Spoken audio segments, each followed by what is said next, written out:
albaya tutuklayacakmış. Asker fıkraları. Albay, binbaşıya. Yarın güneş tutulacak. Bu her zaman görülen bir şey değildir. Erleri talim elbiseleriyle talim meydanına getirin de olayı görsünler.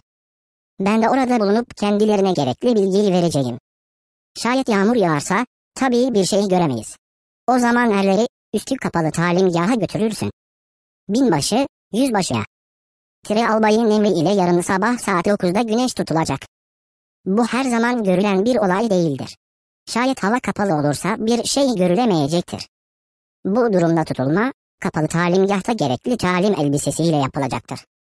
Yüzbaşı, teğmeni.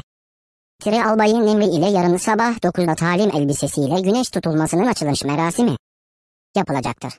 Şayet yağmur yağarsa ki bu durum pek görülen bir olay değildir. Albay kapalı talimgahta gerekli bilgiyi verecektir. Teğmen, başçavuşa. Yarın sabah 9'da hava güzel olursa, talim kıyafeti ile albay tutulacak. Kapalı talimgahta yağmur yağarsa, alayın meydanında manevra yapılacak. Çünkü bu her zaman görülen bir olay değildir. Başçavuş, askere. Yarın sabah saat 9'da kapalı talimgahta albayı tutacağız. Sabah hepiniz talim teçhizat ile hazır olun.